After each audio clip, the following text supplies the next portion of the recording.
Section 1. You will hear a telephone conversation between a woman who wants to attend a cookery class and an official at a tourist information centre. First, you have some time to look at questions 1 to 6.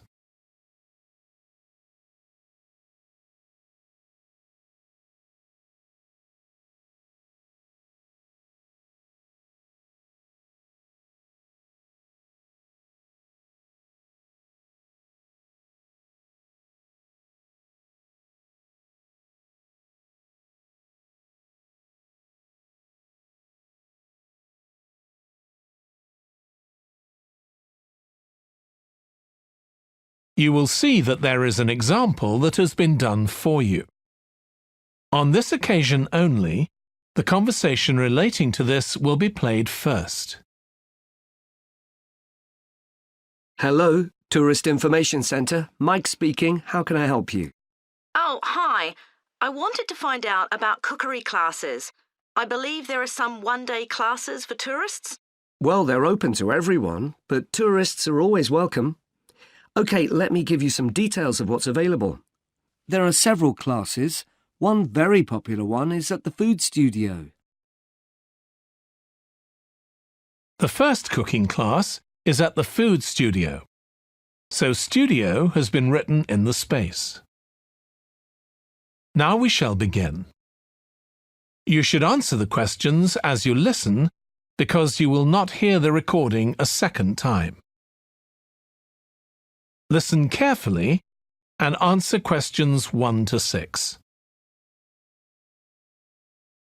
Hello, Tourist Information Centre. Mike speaking. How can I help you? Oh, hi. I wanted to find out about cookery classes. I believe there are some one-day classes for tourists. Well, they're open to everyone, but tourists are always welcome. OK, let me give you some details of what's available. There are several classes. One very popular one is at the food studio. OK. They focus on seasonal products, and as well as teaching you how to cook them, they also show you how to choose them. Right, that sounds good. How big are the classes? I'm not sure exactly, but they'll be quite small. And could I get a private lesson there? I think so. Let me check. Yes, they do offer those. Though, in fact, most of the people who attend the classes find it's a nice way of getting to know one another. I suppose it must be, yes. And this company has a special deal for clients where they offer a discount of 20% if you return for a further class. OK, but you said there were several classes. That's right. Another one you might be interested in is Bond's Cookery School. They're quite new. They just opened 6 months ago, but I've heard good things about them. They concentrate on teaching you to prepare healthy food, and they have quite a lot of specialist staff. So is that food for people on a diet and things like that? I don't know if I'd be interested in that. Well, I don't think they particularly focus on low-calorie diets or weight loss. It's more to do with recipes that look at specific needs, like including ingredients that will help build up your bones and make them stronger, that sort of thing. I see. Well, I might be interested. I'm not sure. Do they have a website I could check? Yes, just key in the name of the school. It'll come up. And if you want to know more about them, every Thursday evening they have a lecture at the school. It's free, and you don't need to book or anything. Just turn up at 7:30. And that might give you an idea of whether you want to go to an actual class. Before you hear the rest of the conversation, you have some time to look at questions 7 to 10.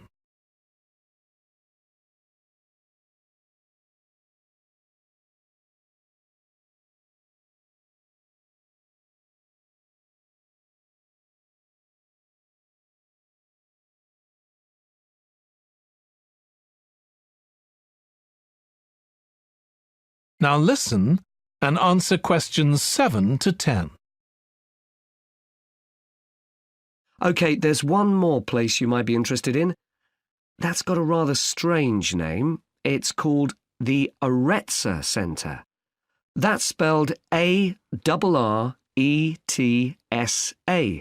OK. They've got a very good reputation. They do a bit of meat and fish cookery, but they mostly specialise in vegetarian dishes. Right. That's certainly an area I'd like to learn more about. I've got lots of friends who don't eat meat. In fact, I think I might have seen that school today. Is it just by the market? That's right. So they don't have any problem getting their ingredients. They're right next door. And they also offer a special 2-hour course in how to use a knife. They cover all the different skills, buying them, sharpening, chopping techniques. It gets booked up quickly, though, so you'd need to check it was available. Right. Well, thank you very much. I'll go and check that out. That is the end of section 1. You now have half a minute to check your answers.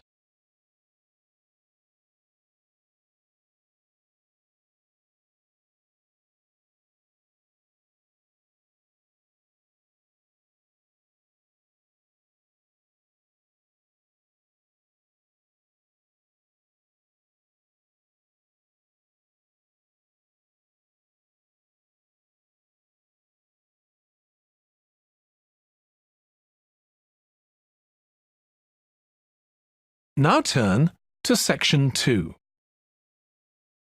Section 2. You will hear the chairman of the Highways Committee of Granford speaking to members of the public about proposed changes to traffic and parking in the area. First, you have some time to look at questions 11 to 13.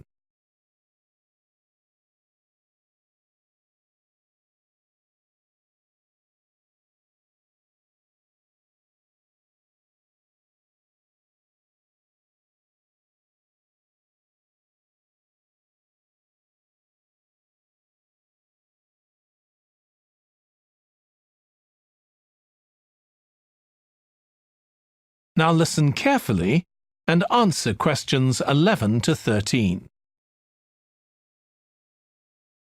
Good evening, everyone.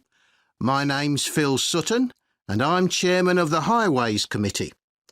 We've called this meeting to inform members of the public about the new regulations for traffic and parking we're proposing for Granford. I'll start by summarising these changes before we open the meeting to questions. So, why do we need to make these changes to traffic systems in Granford? Well, we're very aware that traffic is becoming an increasing problem. It's been especially noticeable with the increase in heavy traffic while they've been building the new hospital. But it's the overall rise in the volume of traffic of all kinds that's concerning us. To date, there's not been any increase in traffic accidents, but that's not something we want to see happen, obviously. We recently carried out a survey of local residents, and their responses were interesting. People were very concerned about the lack of visibility on some roads due to cars parked along the side of the roads. We'd expected complaints about the congestion near the school when parents are dropping off their children or picking them up. But this wasn't top of the list, and nor were noise and fumes from trucks and lorries, though they were mentioned by some people. We think these new traffic regulations would make a lot of difference, but we still have a long way to go. We've managed to keep our proposals within budget, so they can be covered by the council. But of course it's no good introducing new regulations if we don't have a way of making sure that everyone obeys them. And that's an area we're still working on with the help of representatives from the police force. Before you hear the rest of the talk, you have some time to look at questions 14 to 20.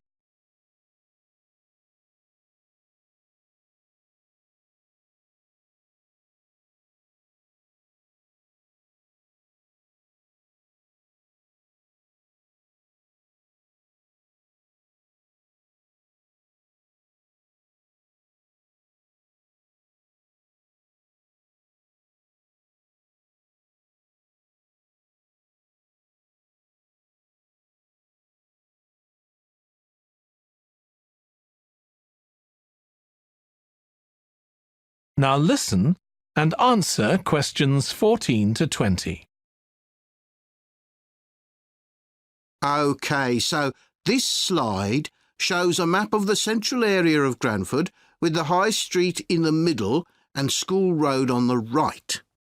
Now, we already have a set of traffic lights in the High Street at the junction with Station Road, but we're planning to have another set at the other end at the School Road junction to regulate the flow of traffic along the High Street.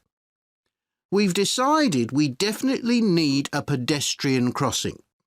We considered putting this on School Road just outside the school, but in the end we decided that could lead to a lot of traffic congestion. So we decided to locate it on the High Street, crossing the road in front of the supermarket. That's a very busy area, so it should help things there. We are proposing some changes to parking. At present, parking isn't allowed on the High Street outside the library, but we're going to change that and allow parking there, but not at the other end of the High Street near School Road.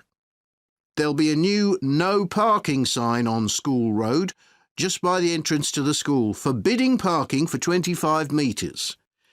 This should improve visibility for drivers and pedestrians, especially on the bend just to the north of the school.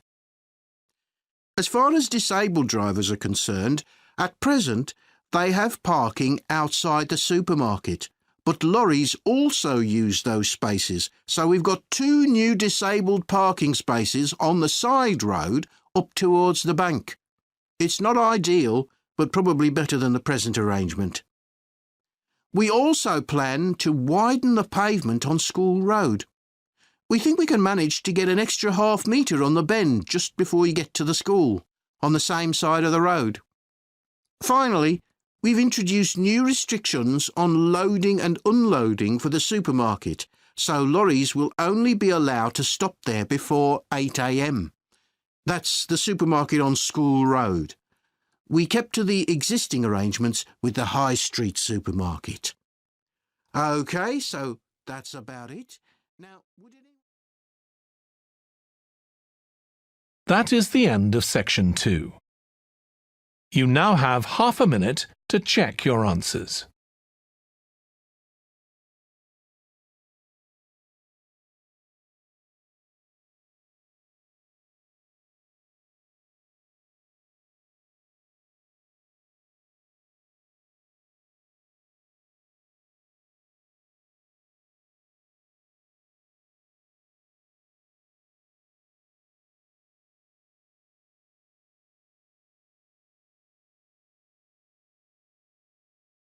Now turn to section 3.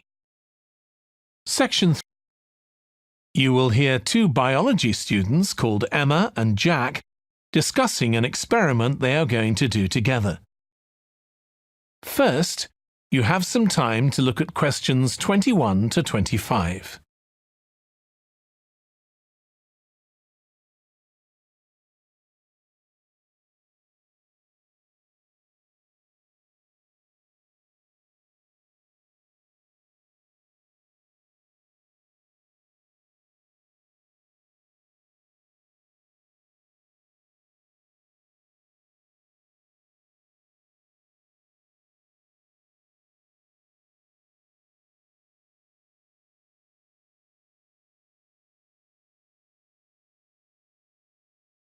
Now listen carefully and answer questions 21 to 25. We've got to choose a topic for our experiment, haven't we, Jack? Were you thinking of something to do with seeds? That's right. I thought we could look at seed germination, how a seed begins to grow. OK. Any particular reason? I know you're hoping to work in plant science eventually. Yeah, but practically everything we do is going to feed into that. No, there's an optional module on seed structure and function in the 3rd year that I might do. So I thought it might be useful for that. If I choose that option, I don't have to do a dissertation module. Good idea. Well, I thought for this experiment, we could look at the relationship between seed size and the way the seeds are planted. So we could plant different sized seeds in different ways and see which grow best. OK, we'd need to allow time for the seeds to come up. That should be fine if we start now. A lot of the other possible experiments need quite a bit longer. So that'd make it a good one to choose. And I don't suppose it'd need much equipment. We're not doing chemical analysis or anything. Though that's not really an issue. We've got plenty of equipment in the laboratory. Yeah, we need to have a word with the tutor if we're going to go ahead with it, though. I'm sure our aim's okay. It's not very ambitious, but the assignment's only 10% of our final mark, isn't it? But we need to be sure we're the only ones doing it. Yeah, it's only 5% actually, but it'd be a bit boring if everyone was doing it. Did you read that book on seed germination on our reading list? The one by Graves? I looked through it for my last experiment, though it wasn't all that relevant there. It would be for this experiment, though. I found it quite hard to follow. Lots about the theory, which I hadn't expected. Yes, I'd been hoping for something more practical. It does include references to the recent findings on genetically modified seeds, though. Yes, that was interesting. I read an article about seed germination by Lee Hall. About seeds that lie in the ground for ages and only germinate after a fire. That's the one. I knew a bit about it already, but not about this research. His analysis of figures comparing the times of the fires and the proportion of seeds that germinated was done in a lot of detail. Very impressive. Was that the article with the illustrations of early stages of plant development? They were very clear. I think those diagrams were in another article. Before you hear the rest of the discussion, you have some time to look at questions 26 to 30.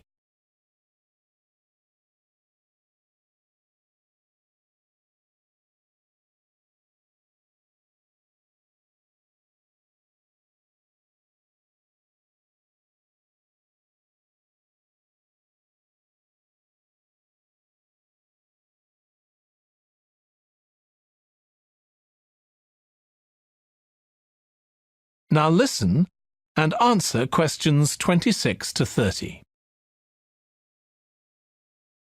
Anyway, shall we have a look at the procedure for our experiment? We'll need to get going with it quite soon. Right. So the first thing we have to do is find our seeds. I think vegetable seeds would be best, and obviously they mustn't all be the same size. So how many sorts do we need? About 4 different ones? I think that would be enough. There'll be quite a large number of seeds for each one. Then for each seed, we need to find out how much it weighs and also measure its dimensions. And we need to keep a careful record of all that. That'll be quite time-consuming. And we also need to decide how deep we're going to plant the seeds. Right on the surface, a few millimetres down, or several centimetres. OK, so then we get planting. Do you think we can plant several seeds together in the same plant pot? No, I think we need a different one for each seed. Right. And we'll need to label them. We can use different coloured labels. Then we wait for the seeds to germinate. I reckon that'll be about 3 weeks, depending on what the weather's like. Then we see if our plants have come up and write down how tall they've grown. Then all we have to do is look at our numbers and see if there's any relation between them. That's right. So then we get... That is the end of section 3. You now have half a minute to check your answers.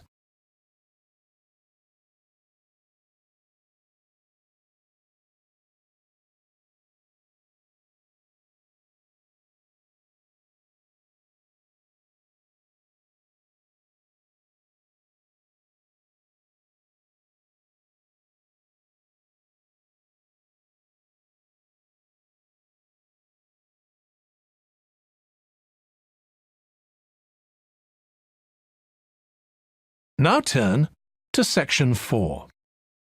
Section You will hear part of a lecture on an environmental studies course about recent research on how animals are adapting to urban environments.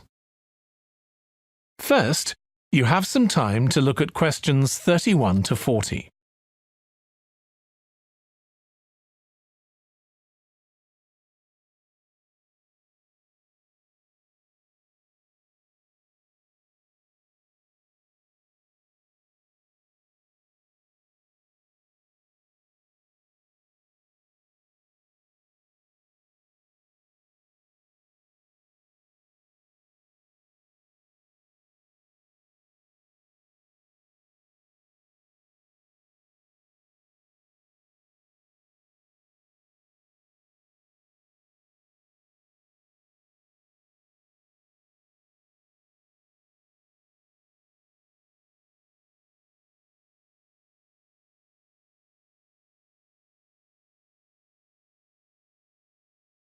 Now listen carefully and answer questions 31 to 40.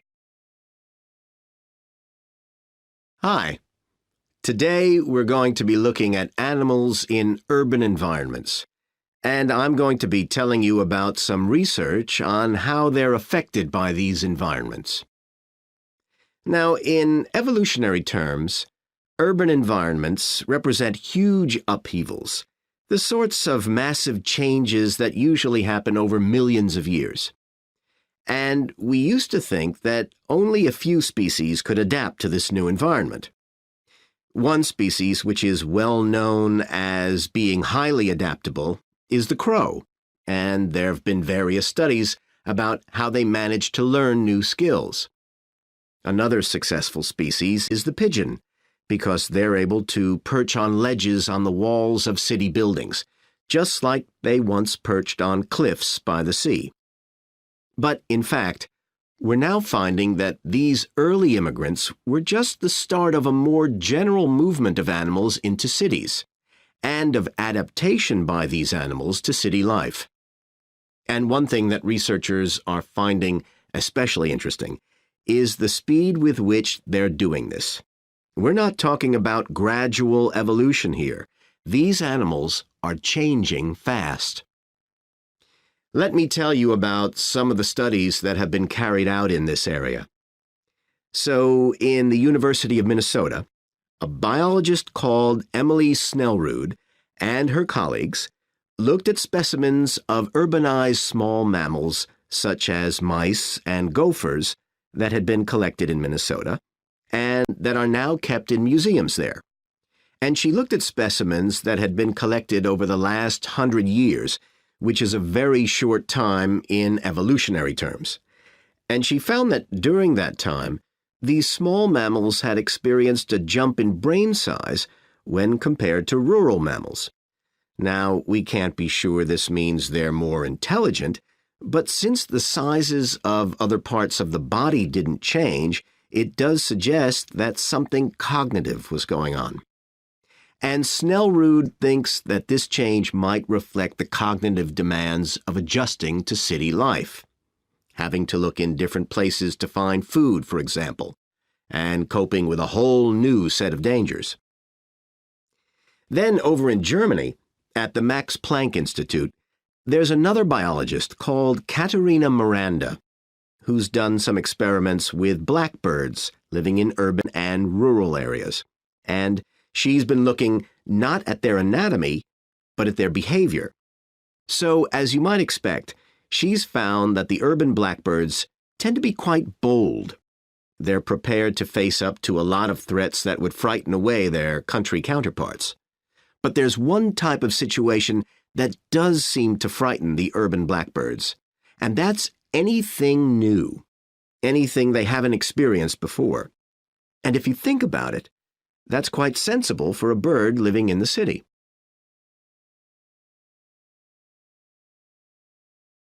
Jonathan Atwell, in Indiana University, is looking at how a range of animals respond to urban environments.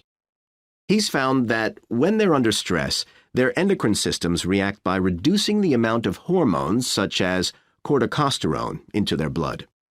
It's a sensible-seeming adaptation. A rat that gets scared every time a subway train rolls past won't be very successful. There's just one more study I'd like to mention, which is by Sarah Parton and her team.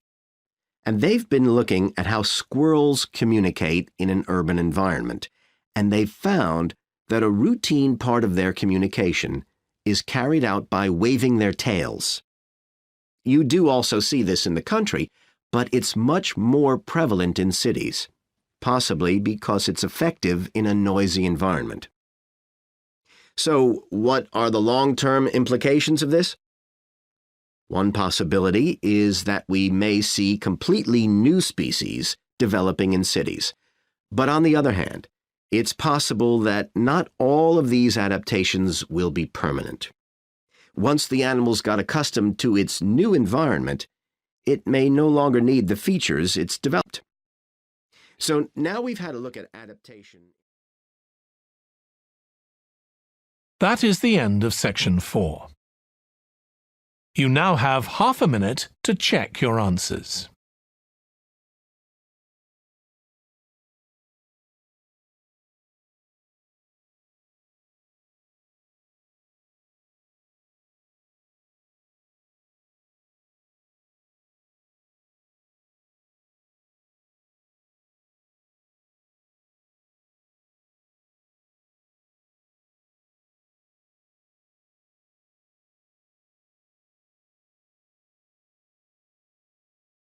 That is the end of the listening test.